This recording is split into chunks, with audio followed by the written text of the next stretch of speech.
Arthur Erich Haas.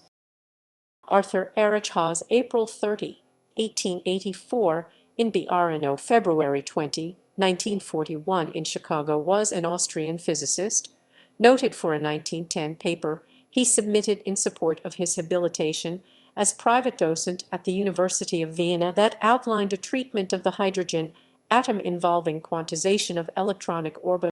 Haas' paper, however, was initially rejected and even ridiculed. As noted in his autobiography, Haas recalls, "When I lectured to the Chemical-Physical Society of Vienna, Lecher referred to the presentation during open discussion as a carnival joke. The lecture was held during carnival time in Austria, February 1910.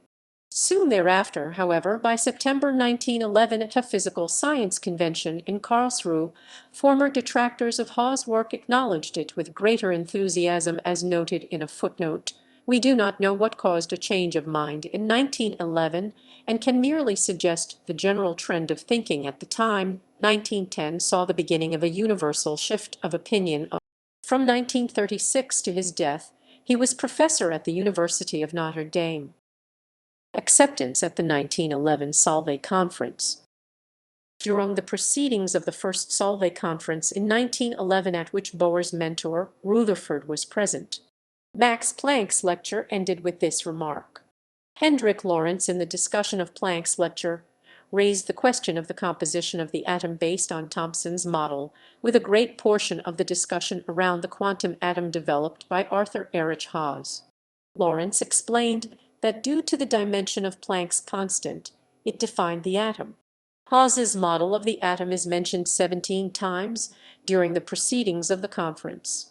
Planck uses Haas' model in his speech, saying, A. E. Haas, for example, takes as oscillator the uniform sphere of J. Thomson, within which an electron can oscillate around the center.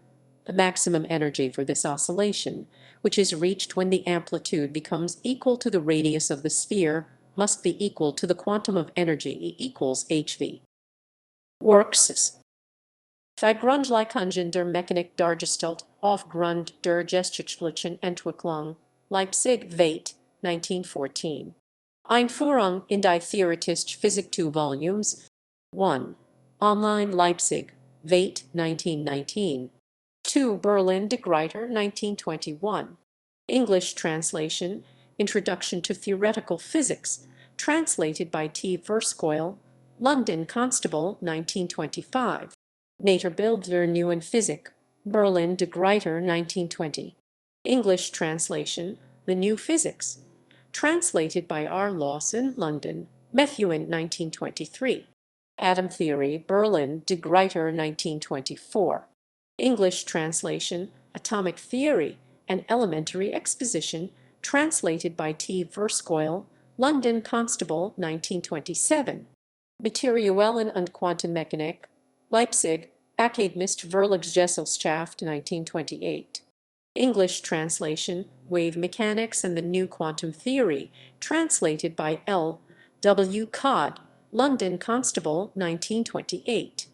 Die Grundlagen der Quantenchemie, Leipzig, Akademist Verlagsgesellschaft, 1929. Revised English translation, Quantum Chemistry, A Short Introduction in 4 Non-Mathematical Lectures, translated by L. W. Codd, New York, R. R. Smith, 1930. Die Kosmologischen Problem der Physik, Leipzig, Akademist Verlagsgesellschaft, 1934.